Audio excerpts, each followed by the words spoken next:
Hello, I'm Violette. I'm originally from France. I now live in Bristol in the UK, and I'm going to show you today in this video how you can minimize your environmental impact in your daily life in simple ways. I wanted to do a video on how to reduce waste into your home environment.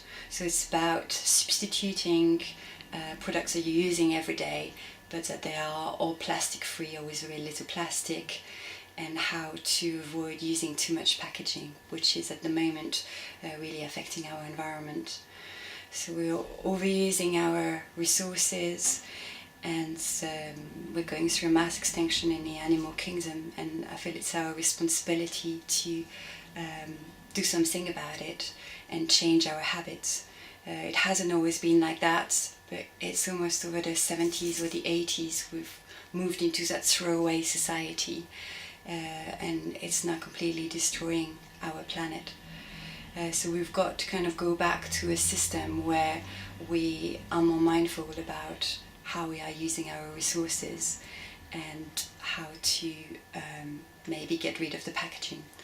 So I became quite interested into the zero waste movement. It's quite hard to be completely zero waste, but you can aim towards really reducing the amount of waste that you produce. So it seems that we moved from a model of being quite protective of our environment and connected to our environment to feeling completely detached and superior, and it's now having the effects that is coming to bite us back, with the animal kingdom being hugely affected, and for example the plastic packaging we use going through the food chain. And so the idea is that instead of buying a good that is packaged into cardboard and then plastic, you use it for a very little time and then it stays in the environment for sometimes hundreds of years, you are bringing your own packaging to the shop and filling your bottles or your boxes. I'm going to show you that in a minute. And so the shops that you're going to be using, the zero waste shop or the loose goods shops in which you can buy in bulk, normally would have containers that would circulate between the factory and their shop. So we're sort of cutting down on packaging, which actually is 50% of the cost of the product, and which is really the thing which is trashing the planet. It's actually not the content itself. And so you will find in this process that you're going to do a lot of economy, and you're going to start doing shopping in your close vicinity, which is a great thing because you get to know the baker, you get to know the grocery person, the delicatessen person. So it just creates that community spirit, and then you're going to be using and reusing the packagings that you already have. So instead of putting things in your recycling bins, I'm going to show you how you can actually keep those packaging and reuse them in those shops. So we're going to cover a few things. I know it feels quite discouraging and too big for us, but if we all make change, I really believe that the minority can become the majority, and we have a responsibility with the state we're living the planet in, and also the front line of the people who are going to be affected by the climate change are going to be the developing countries, which actually have participated very, very little in biosphere pollution. We have actually a power in our hand. We seem to want to wait for the solution to come from the outside, from our politicians, from the businesses, but it just seems that they're mainly interested in themselves and they're not acting quickly enough. And I think we need to bring the power back into the community, and we have that freedom in the money we have and how we spend it, and the choice we make in what we buy and how we want to use our time. And that's very important and key if we want to make this change. So that's where I've got my jars for lentils, rice, buckwheat, quinoa. There's also the boxes for the cat food. Fridge. I've got a few things in the fridge that are interesting. So we've got glass bottles. This is almond milk that I've done. This is a consigned bottle for milk that I've used to make some homemade yogurt. It's great to have a yogurt machine because you can actually have like the multiplication of bread but with yogurt. So you can make 7 of them just with a tenth of that one. So almond milk, very easy to make. You just put it in a blender with some almonds. You can add flavours. I also do smoothies. This is the end of 2 smoothies. And I also have that salad dressing bottle. Dressings that I make. These are 2 jars that I'm reusing. So instead of recycling them, green pesto and mustard have become olive jars. So I go to the shop, I weigh the container, and I only pay for the product, which is the olives. Then we have the cheese that is wrapped in a beeswax fabric. So that actually molds around the product, very easy to use. When you are finished using it, you just clean it with washing product and cold water, not hot water, it will melt. Then I have some rice leftovers and I'm using a silicone top that is better for the environment. Silicone is made of organic material, it's very flexible and is waterproof. And then we have some beetroot, also in a silicone bag. I'm going to tip it upside down so that you can see. It seals really nicely. So you can, for example, go to the butcher shop or the fishmongers and put what you need in there and it'll be properly sealed. And some butter and eggs, and I have my vegetable compartment down there. If I cooked in over quantities, I put in a lunchbox, long lunchbox with bamboo tops or that are plexiglass, and I put them into the freezer. Okay, so that's what you take when you're going shopping. So you need a few of these, which are fabric bags. So they're cotton, they're washable, and that's very handy if you're taking lentils, rice, quinoa, and they don't escape from it. There we go. And then you can take these for vegetables or fruit. I also tend to have some fabric wax to wrap, maybe biscuits or cheese that I might be taking. That's the box that I've kept as well for biscuits, olives. It's great to have jars that seal, and that's for the liquid things. You can also wrap bread in another fabric bag. Okay, so I'm going to show you the different containers I've got in my house to store things when I've purchased them. So I've got those containers. So this is, I find, very easy because it doesn't take much cupboard surface. I can see straight away what's in there. Some people prefer something that seals, so you can also have big jars that seal better, but these won't work for me. This is canister for the tea. You can even keep the sticker to know what's in there. Then you can actually find cat food in loose. So you buy it in your cotton bag and then you can put it in that. So that's what's in there. And I also found a place where you can find spice loose. So you can pretty much buy everything in bulk.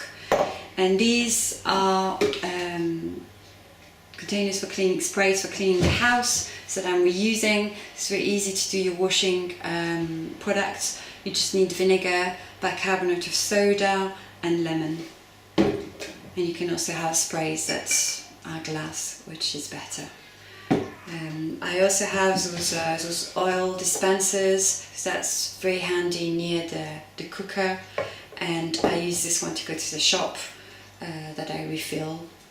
This one I also refill, that's a washing up product, and the hand wash. So you can pretty much buy everything in bulk and then bring them back and store them in those containers. Okay, this is just to show you how hard it is sometimes to avoid plastic packaging. So these are those lovely ginger biscuits I've been given. What do we have in there? More plastic than biscuits.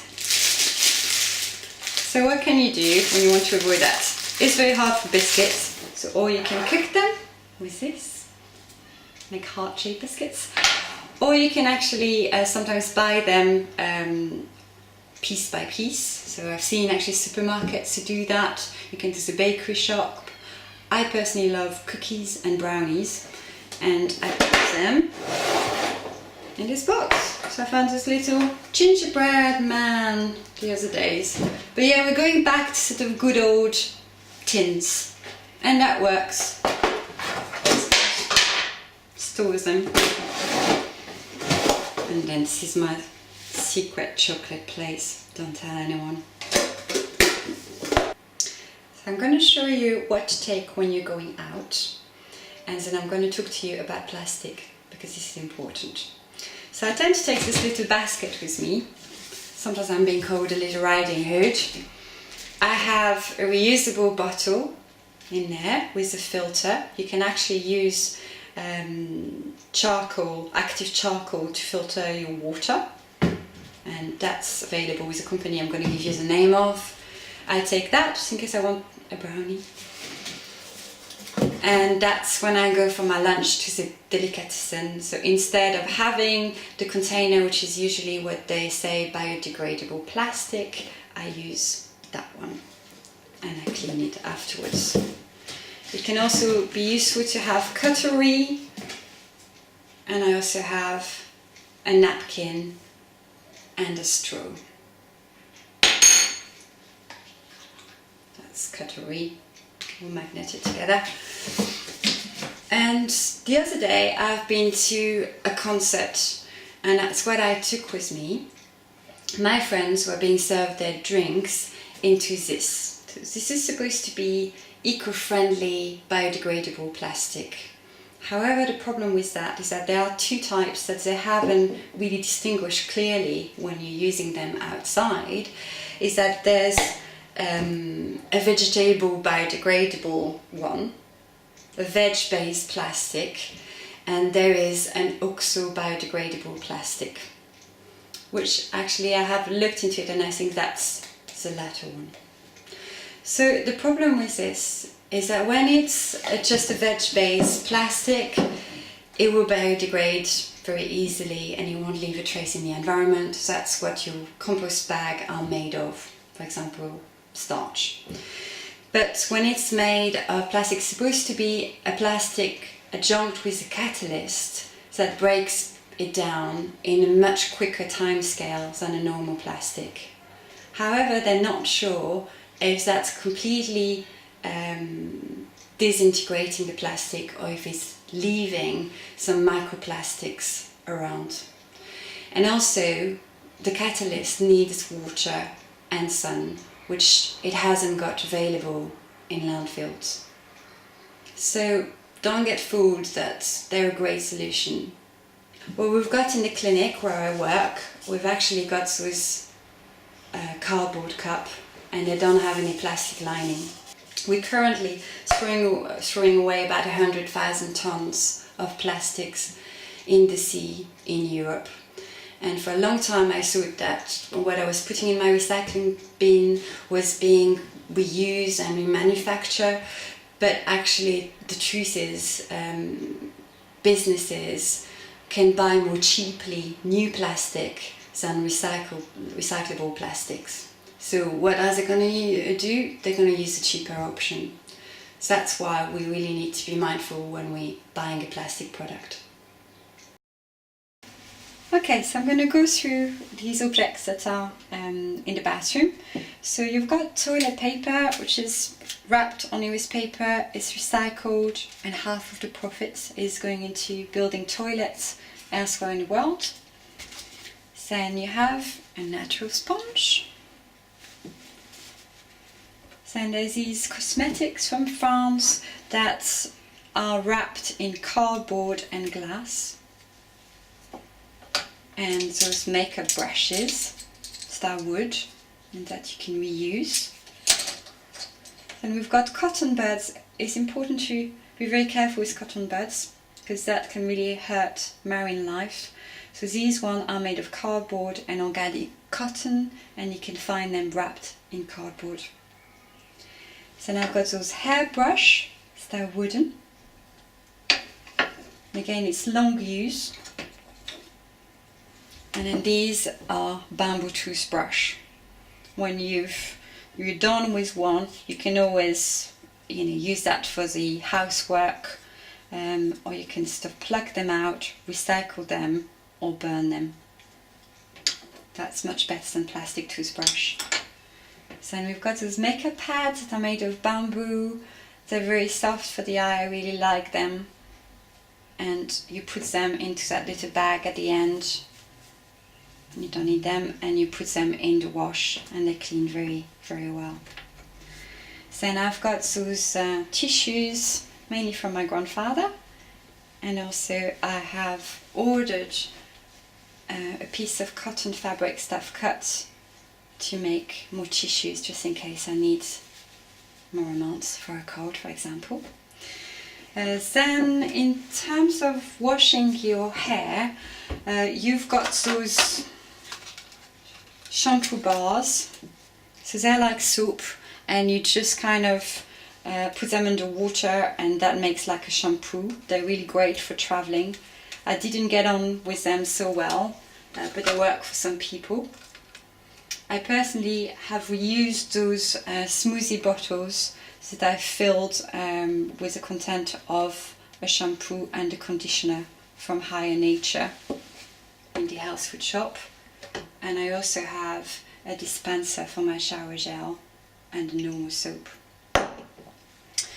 To go through toothpaste, so you've got different sort of solid toothpaste options. So you've got this one, it's a bit like an ice cream, and you just kind of put your brush under the water and you brush against it, and then you can put it in your mouth and that's your toothpaste. Otherwise it's solid toothpaste, so in a glass jar, foil cover, and you just put the size of a pea on the top of your toothbrush,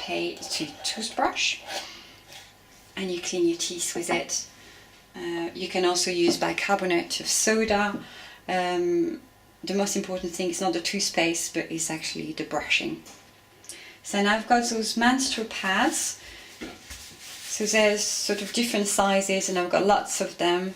I know some women, are a bit worried about, having to do the washing and all of that. But actually you can sort of put them aside in a box or whatever, folded, and you wait to the end of the week and you put it in a cold wash in the washing machine, and you can just sort of steam clean them with your iron. So that's actually very easy to do, and it's not bad for the environment because it's sort of bamboo cloths, whereas sanitary products are a big part of the pollution. I also use a moon cup. So that's a device you actually put inside that collects the blood, and you can just empty it and use it again and again. So I've had this one for 5 years. Also in terms of the cleaning of the teeth, you can use that mouthwash. So you just put 1 drop in a glass, add water and use it like a mouthwash. This one is from Newsyard. And then I have a cream, a rose water spray, and on my body I use almond oil. You can also make perfume and other cosmetic with almond oil, but it's a really good oil that is not bad for the environment, and that's a nice container. Okay, thank thank you for watching this video. I hope that it's been useful and that you've had a few tips on how to go through that transition of producing less waste in your home. And I'm going to put everything you need, so all the products and where they come from and where to shop. So if you need anything else, just put a message under this video. Thank you.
Sometimes you have the best intentions and you buy too much milk at the market and you just think, let's put it in the freezer like this, you can use it another week and it doesn't perish. But it doesn't work so well when you use a glass bottle.